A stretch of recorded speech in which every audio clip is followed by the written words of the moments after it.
Hi hello ఎలా ఉన్నారు? ఈరోజు వెయ్యి రకాల ప్రోగ్రామ్కి స్వాగతం సుస్వాగతం. ఇప్పటి వరకు మా ప్రోగ్రాం చూసి చాలా బాగా ఆదరిస్తున్నారు. ఇప్పుడు కూడా ఎవరు చేస్తారు ఏంటి, ఫస్ట్ కాలర్ ఎవరు చూడాలన్న కోరిక నాలో అయితే బాగా ఉందన్నమాట. ఎవరు వస్తారో చూద్దామా? తగలబెట్టండి సార్ నిరంజన్ గారు. ఫస్ట్ కాలర్ చేస్తున్నారు, ఎవరు ఏంటి చూద్దామా? హలో హలో, నమస్తే మేడం. నమస్తే అండి. ఏంటి మీ పేరు? నా పేరు లత అండి. లత గారు ఎలా ఉన్నారు? ఏంటి మీ ప్రాబ్లం? బాగున్నాను మేడం, మీ ప్రోగ్రామ్ చూస్తూ ఉంటాను. Thank you.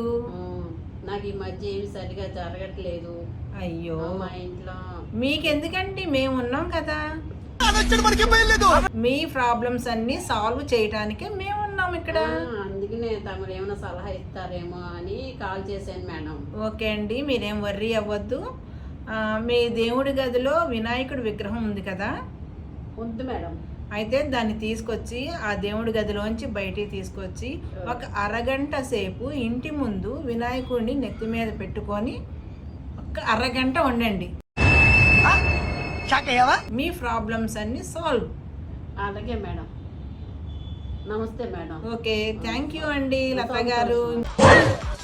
మీ కష్టం పగవాడికి కూడా రాకూడదు గురుగారు. లతా గారు మాట్లాడారు కదా, పాపం తన సమస్య ఎట్టాగూ సొల్యూషన్ అయిపోద్ది. అయితే నెక్స్ట్ కాలర్ ఎవరో చూద్దాం. హలో హలో, నమస్కారం అండి. నమస్తే అండి. మీ పేరేంటి? నా పేరు శిరీష అండి. ఎక్కడి నుంచి వస్తున్నారు? నేను హైదరాబాద్ నుంచి మాట్లాడుతున్నాను. అవునా అండి, బాగున్నారా? అందరూ బాగున్నారా? మీరు అంతా బాగున్నాను, అందరూ బాగున్నారు. మీ సమస్య ఏంటండి? ఇంతకుముందు మీ దగ్గర సలహా మాకు బాగా ఉపయోగపడిందండి. ఓ, ఇప్పుడు మా చెల్లి పెళ్లి గురించి కాల్ చేస్తామండి. ఆహా, తనకి ఎన్ని సంబంధాలు చూసినా మ్యాచ్ పెళ్లి సంబంధం సెట్ అవ్వట్లేదు. కొంచెం దానికి సలహా ఏమైనా చెప్పగలరు? చిటికలో చెప్పేస్తానండి. అట్లాంటి సలహాలు నా దగ్గర కోకొల్లలు ఉన్నాయి అన్నమాట. మీ ఊర్లో చెరువు ఉందా అండి? ఉందండి. అయితే మీ చెల్లెల్ని ఆ చెరువు దగ్గరికి తీసుకెళ్ళి మధ్యలోకి తీసుకెళ్ళి తన్ని నిండుగా మొత్తం మునిగేలాగా ముంచి తీయండి. అలా 108 సార్లు ముంచండి, పైకి లేపండి, ముంచండి, పైకి లేపండి. అలా 108 సార్లు చేయాలమ్మా. ఒక రోజు చేస్తే సరిపోతుందా అండి? అయ్యో, ఒక్క రోజుకి నీకు ఎలా ఫలితం వస్తుందమ్మా? 108 రోజులు చేయాల్సింది. ఏం మాట్లాడుతున్నావురా, నరాలు కట్ అయిపోయింది. ఒక్క రోజు కూడా మీరు మానొద్దు. 108 రోజులు చేయండి. కరెక్ట్గా 109వ రోజు మీ చెల్లికి పెళ్ళి అవ్వకపోతే నన్ను అడగండి, నన్ను. ఓకేనమ్మా శిరీష? సరే అండి. ఓకే, కాల్ చేసినందుకు థ్యాంక్ యూ అమ్మా. చేస్తామండి. మీ చెల్లెలకి ఏమైంది ఏంటి నాకు చెప్పండి. Thank you Sirisha. నమస్తే అండి. హలో హలో, నమస్తే మేడం. నమస్తే అమ్మా. నేను రాజేష్ని మాట్లాడుతున్నాను మేడం. హాయ్ రాజేష్, బాగున్నావమ్మా? బాగున్నాను మేడం. మీ సలహా నాకు చాలా బాగా పనిచేసింది మేడం. ఇసుకలో పురుగు దండాలు పెట్టి అవును, 101 చేయమన్నారు, నేను చేశాను.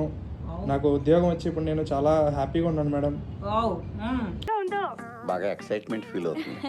ఆ టైంలో వచ్చేసి ఇసుకలో దొర్లినా కూడా మాకు దొద్దుర్లు ఇవన్నీ వచ్చినా కూడా హ్యాపీగా వచ్చేసి ఉద్యోగం వచ్చింది. ఇప్పుడు నేను చాలా హ్యాపీగా ఉన్నాను మేడం. ఓకే అమ్మా, మా సలహా పాటించి నువ్వు చక్కగా ఎంత మంచి ఉద్యోగం సంపాదించుకున్నావు. కొంతమంది ఏంటి ఇసుకలో ఎందుకు పొరలాలి అనుకుంటారు, కానీ నువ్వు బొబ్బలు వచ్చినా కూడా పొరలేనన్నావు చూడు.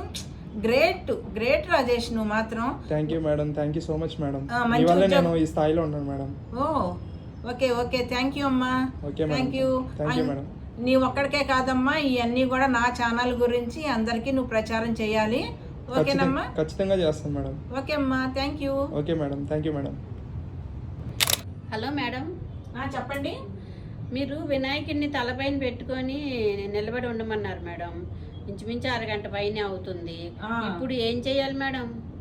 అరగంట మీరు అలాగే నుంచొని ఉన్నారు కదా? అరగంట పైన అయింది మేడం. ఓకే, అలాగే నెత్తి మీద అలాగే పెట్టుకొని తీసుకెళ్ళి మీ బట్టల బీరువా ఉంది కదా, ఆ బట్టల బీరువాలో వినాయకుడిని ఒక పక్కకు పెట్టి రోజు ఒత్తి వెలిగించండి. బీరువాలోనే దేవుడు ముందు దీపారాధన చెయ్యండి, బీరువాలోనే. సరే మేడం. ఓకేనా? ఇక మీ సమస్యకి దెబ్బకి రెక్కలు వచ్చి వెళ్ళిపోతాయి అన్నమాట. సరే మేడం, ఓకే అండి, ధన్యవాదాలు మేడం. ఓకే అండి, బాయ్. అంటే మనం అనకూడదు కానండి, మళ్ళీ కోపాలు వస్తాయేమో. అలాంటి పిచ్చి మొహాలు ఉండబట్టే మా లాంటి వాళ్ళందరము కూడా బిజినెస్ చేసుకోగలుగుతున్నాం అనమాట. ఇదండి, చూశారు కదా. మళ్ళీ వచ్చే వారం మళ్ళీ కలుద్దాం, ఇదే ప్రోగ్రాం, ఇదే టైంలో, ఇదే చంటక్కతో. బాయ్.